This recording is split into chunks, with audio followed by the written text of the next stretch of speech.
Hello, Muscatine, and welcome to Muscatine in Focus, Episode 2. As you can see up here, we have Paul Brooks, one of my favorite pictures that I've seen so far in Muscatine. So again, a shout out to Paul Brooks for the amazing picture. And we have three segments today in our second episode. The first segment is Our City by Gage Huston at MPW. We have the second segment, Council Connection with John Jindrich. And our last segment of the day is City Talk by Kevin Jenison. So each of them are going to be talking about what they're doing for Muscatine and just talking about their job and how they have an impact on Muscatine. So I look forward to seeing these three segments and enjoy, everybody.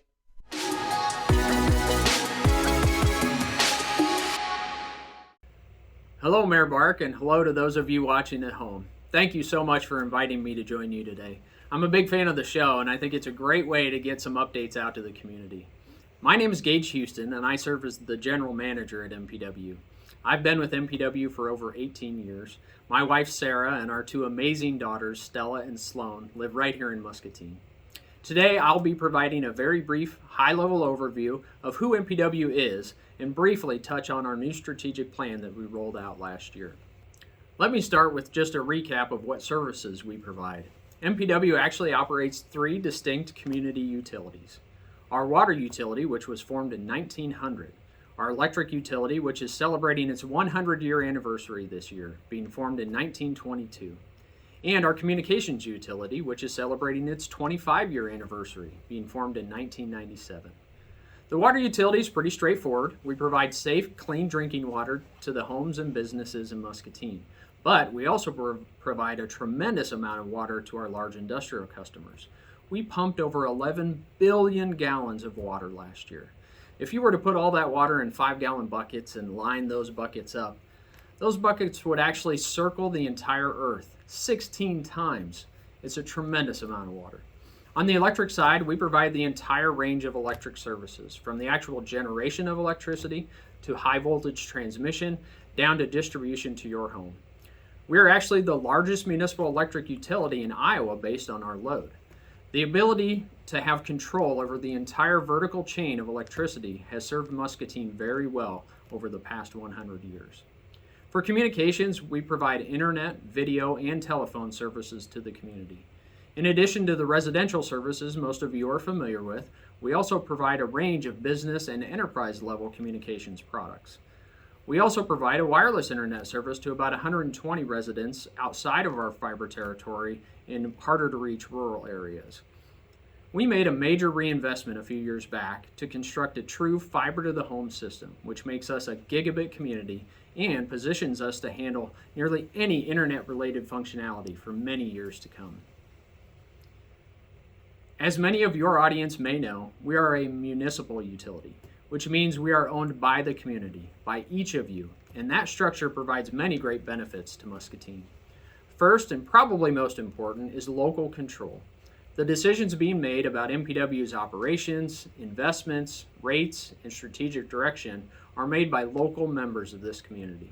They're making those decisions based solely on the best interests of Muscatine. We're not beholden to a distant CEO or anonymous shareholders. If our local leaders decide something is good for Muscatine, we do it. Next is that our focus is on low rates, not profits. I like to say there's nothing wrong with profits, but in our case, that's not even a motivating factor. Profits don't have to be balanced against other priorities. Any net income we receive goes right back into keeping rates low, reinvesting in infrastructure to improve the system, or saving for future investments to smooth out rate adjustments. Third, but certainly not least, is the concept of neighbors serving neighbors. Most of us that work at MPW are your neighbors right here in Muscatine. We know that the decisions we make and the way we operate directly impacts our friends and family members. I truly believe that makes a difference in the level of commitment you see in our staff. As a municipal utility, we are governed by a local board of trustees. The names and faces of our board members are likely familiar to you. They are local leaders in this community. They are MPW customers. They're folks you interact with at local events. And I can tell you that we are truly blessed to have a group of talented, capable, and committed folks serving this utility. A personal thank you to all of those trustees for your service and leadership. We are also very lucky to have a great group of senior leadership team members here at MPW. most of which you'll get to see in the coming weeks on the show.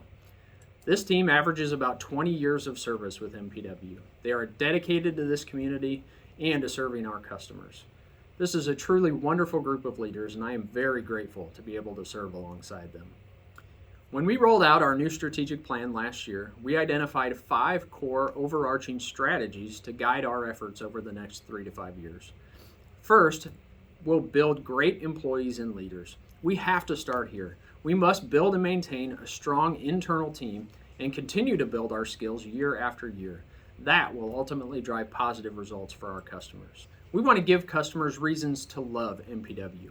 We want to go beyond just good customer service. We want our customers to really love having MPW as their local provider, and we look for ways to drive that devotion. Next, we want to invest responsibly in reliability. This is foundational to what we do as a utility. We have a strong history of reliability, but it takes continual reinvestment and wise planning to maintain those levels in the years to come without negatively impacting rates. Fourth, we're going to power the future. We are working through a fundamental transition in how we provide power to Muscatine. The decisions we will make will have lasting impacts on our rates, reliability, and our environmental impact.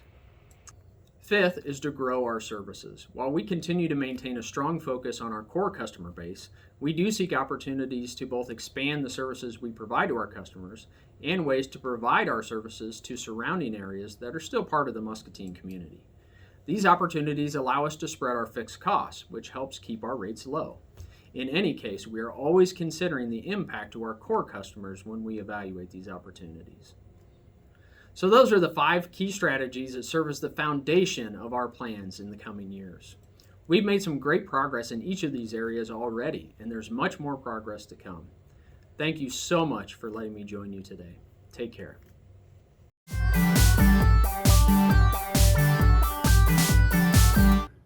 Hello, Muscatine. My name is John Jindrich. I'm the 5th Ward City Council representative and representative of all the citizens in our community. So 5th Ward or citizen at large, always feel free to give me a call and talk with me about your concerns. I've been a Muscatine resident for 33 years.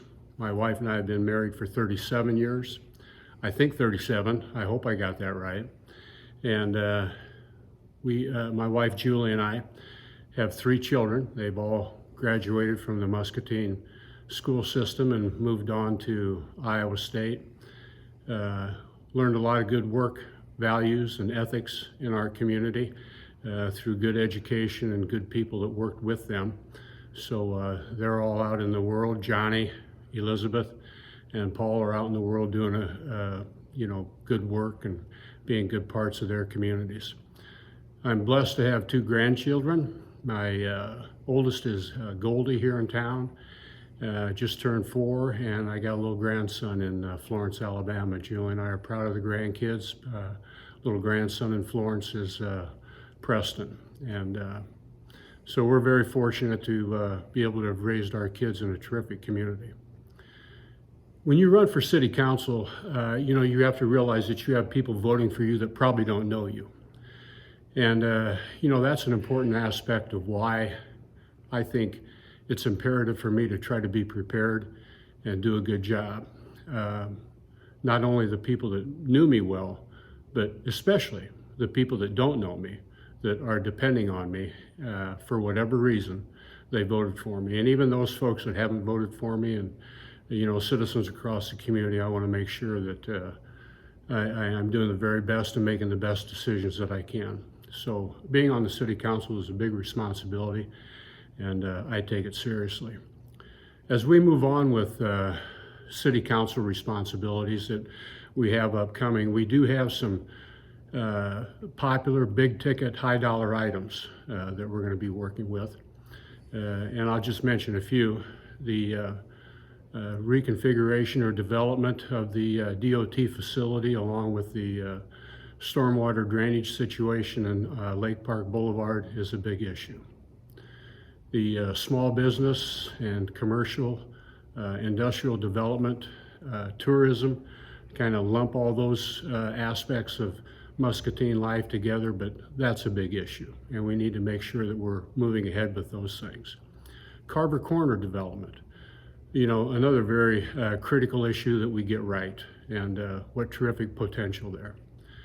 The Grandview Avenue reconstruction and configuration project that's currently going on, and our gateway into the southern end of our community is critical for the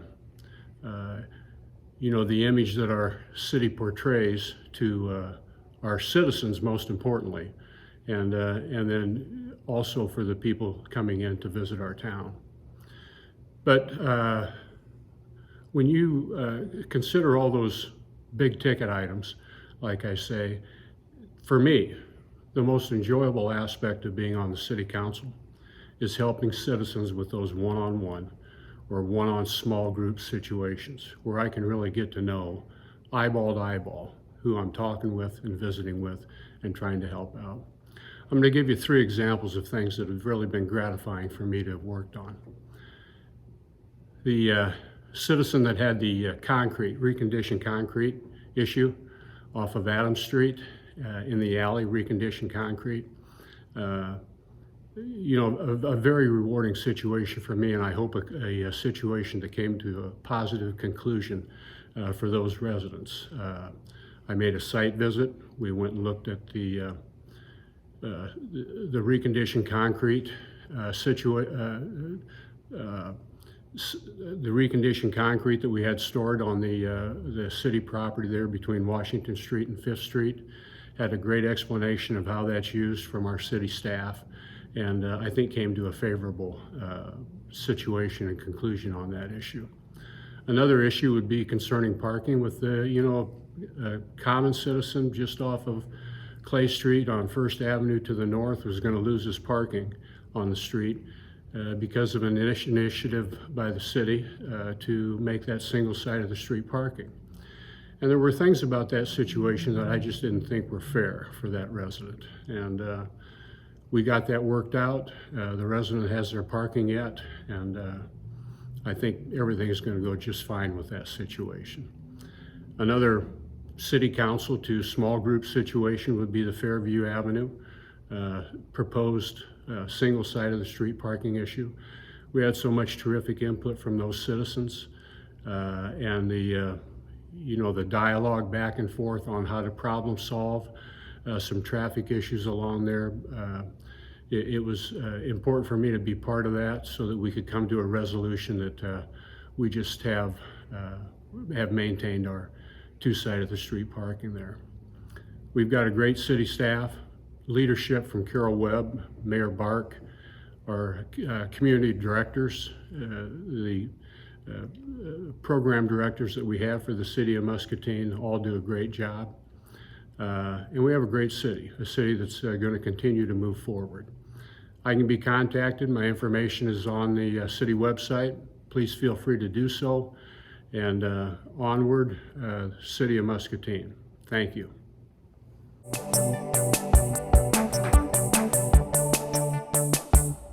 Hi, I'm Kevin Jenison. I'm the Communications Manager with the City of Muscatine. Just enjoying a beautiful February day in the City of Muscatine. Can't ask for much more after the cold that we've had. Just to tell you a little bit about myself, I have more years than I can remember in the journalism profession. I actually came to Muscatine as the editor of the Muscatine Journal. And I must tell you, the first time I crossed the bridge on 92 to come into Muscatine, I just fell in love with this city, and I am so proud to be a resident now. One of the jobs that I hold close to me is to communicate with the citizens of Muscatine concerning what is happening, what has happened, different aspects of the programs that we offer, different road closures, different projects, a lot about the future, which is very bright in this city. So that is some of the things that I do. I do answer a lot of questions, so if you have a question, feel free to email me. My contact information is on our website. Some of the things that the mayor asked me to highlight in this little segment here is what happened last year. As far as the big news is concerned, and I think the biggest news was the 4 projects that we had going on as far as our infrastructure. That would be the Park Avenue 4 to 3 lane conversion project, the 2nd Street Streetgate project, the West Hill Phase 5 sewer separation project, and the Graven View Avenue reconstruction project. 2 of those projects were completed last fall and with very good results, despite all the limitations that we had as far as traffic patterns was concerned. I think you will all agree that our downtown area looks a lot better with the new sidewalks, landscaping.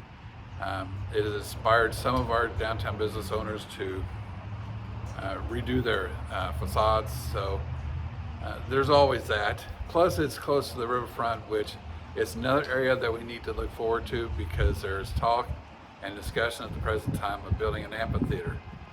More on that in the future. The Park Avenue 4 to 3 lane conversion project really improved at that section of the road. I think we've seen that there wasn't the problems that people forecasted going from 4 to 3 lanes, and I think it really is a benefit to this community. Grandview Avenue, we survived the first year of the 2-year project. There was some business disruption, some problems for residents getting around, but we worked very hard with the businesses and with the contractor to keep those closures to a minimum.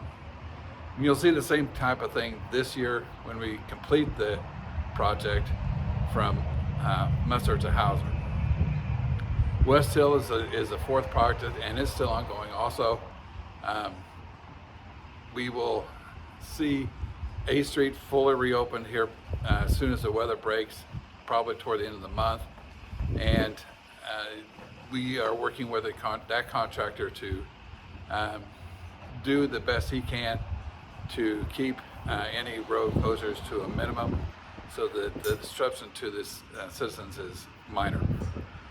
I'd like to thank Mayor Brad Bark for the opportunity to be on this episode, and I'd also like to thank Carol Webb, our city administrator, for all her fine work.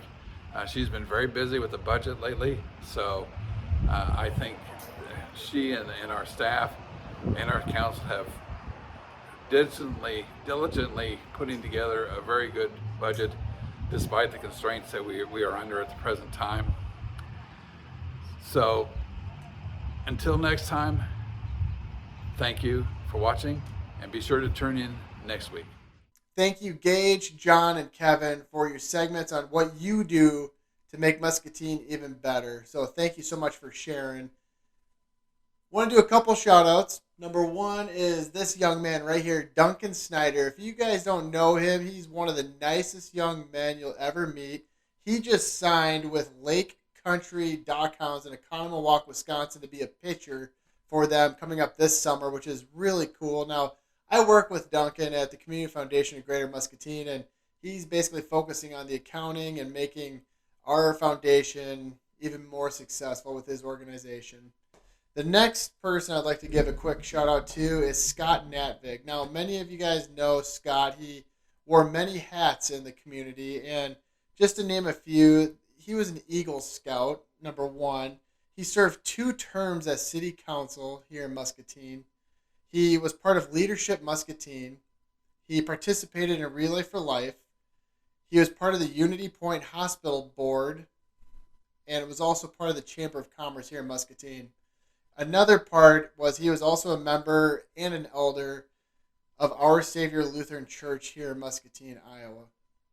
And he leaves behind his wife, Nancy, his daughters, and grandchildren as well.